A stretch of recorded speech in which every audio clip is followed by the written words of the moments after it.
Marwar bulletin देखने वाले सभी दर्शकों को चंद्रमोहन कल्ला का नमस्कार, राम राम ने खम्मा गणिसा। आज के समाचारों में, पर कौन सुनेगा किसको सुनाए, इसलिए चुप रहते हैं, हमसे अपने रूठ न जाएं, इसलिए चुप रहते हैं। ये शायरी आज जोधपुर के राजनीतिक गलियारे में छा गई है। पूर्व सांसद जसवंत सिंह बिश्नोई ने ये शायरी लिखी है और जैसे ही भारतीय जनता पार्टी की लिस्ट जारी हुई और जसवंत सिंह बिश्नोई का ये शायरी अंदाज सोशल मीडिया पर जारी हुआ, जो कि राजनीतिक गलियारे में चर्चा का विषय बन गया है। पूर्व सांसद जसवंत सिंह बिश्नोई गजेंद्र सिंह शेखावत को टिकट मिलने पर इस तरह सोशल मीडिया पर लिख रहे हैं और अपने दर्द को बयां कर रहे हैं। इसी पोस्ट के बाद सियासत गर्मा गई है। उम्मीदवारों की पहली सूची मिलने के तुरंत बाद उनका सोशल मीडिया पर बयान आना बहुत बड़े दूर तक के संकेत भारतीय जनता पार्टी को दे गए हैं। शायरी लिखना बहुत कुछ संकेत दे गया है। आपको बता दें कि जोधपुर की 8 विधानसभा सीटों में से 3 सीटें बिश्नोई बाहुल्य से मानी जाती है।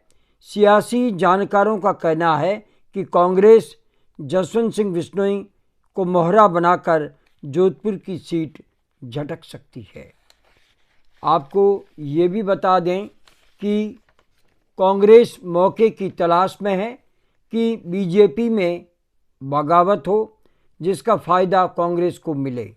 जोधपुर में पहले शेरगढ़ विधायक बाबू सिंह ने गजेंद्र सिंह शेखावत का खुलकर विरोध किया, वो जग जाहिर है। उनके कार्यकर्ताओं ने जलदाय मंत्री के सामने जो प्रदर्शन किया वो सर्वविदित है।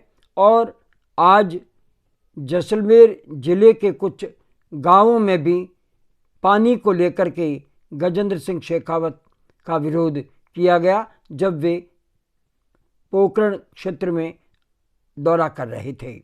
आपको ये भी बता दें कि राजस्थान में लूणी से विधायक बनकर के भैरू सिंह शेखावत सरकार में अल्प बचत मंत्री बने जसवंत सिंह बिश्नोई 2 बार जोधपुर के सांसद रह चुके हैं।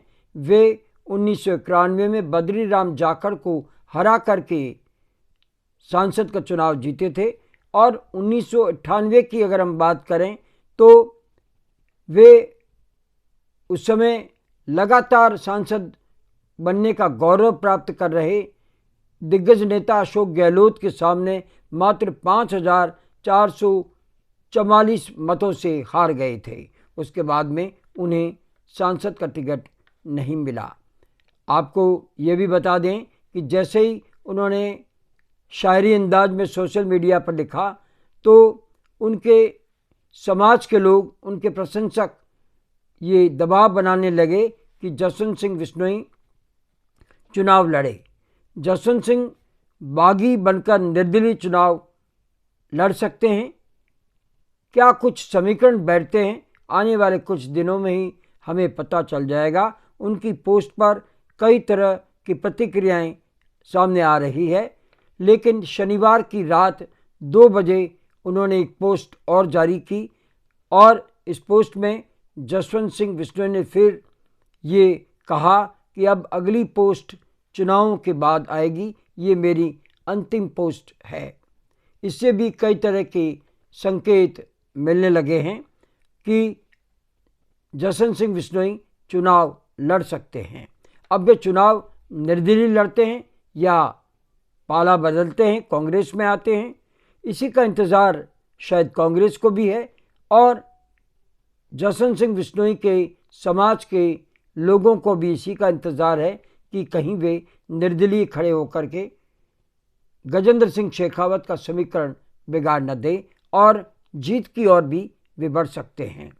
उन्होंने अपने मन की पीड़ा जाहिर की तो प्रशंसकों ने उन्हें घेर लिया है और अंतिम पोस्ट का लिख करके उन्होंने जोधपुर के राजनीतिक गलियारे में ज़बरदस्त चर्चा छेड़ दी है।